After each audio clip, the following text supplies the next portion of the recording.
glad that's over. That was a nightmare, and that's honestly an understatement. Blown out by the Clippers 125-98, and insult to injury, LaMelo Ball hurt his wrist on a hard fall after one of the very few foul calls he got, and he was clearly favoring it the entire second half. Even on made buckets and made free throws, it just wasn't right. And I don't know why James Borrego left him in as long as he did.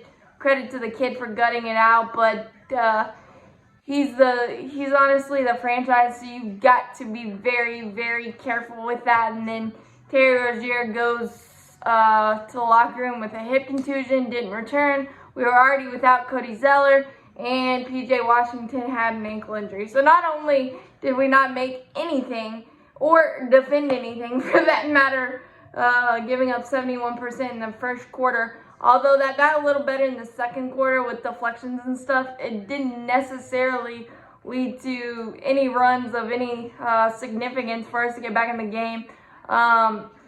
Couple of bounce back games for Gordon Hayward and Miles Bridges. Miles Bridges, 17 points, a personal 14-0 run, and career high 5 of 6 from 3. And he's just got to shoot it when he's open and not be afraid to miss. I know we've missed a lot collectively as a team, but you just got to keep firing.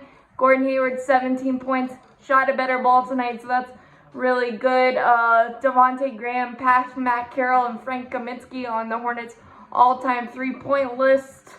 Hoping for the best on the injury front. Hopefully LaMelo's 19-year-old body will heal fast. He can take my wrist. I don't really need it.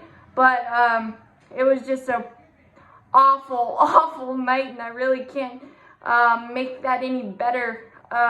125, we barely got to 98, and Borrego waiting forever to empty the bench was a little too. So I don't know. I mean, did I expect to win these three games against the Western Conference cream of the crop? Not necessarily, but did I hope that they were a little closer and more competitive?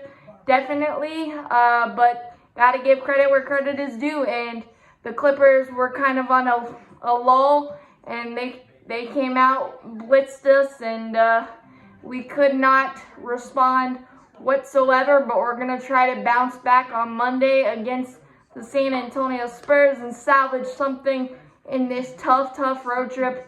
And that's the NBA. You just got to have amnesia and keep fighting and keep working. As always, Buzz City, all flag, go Hornets.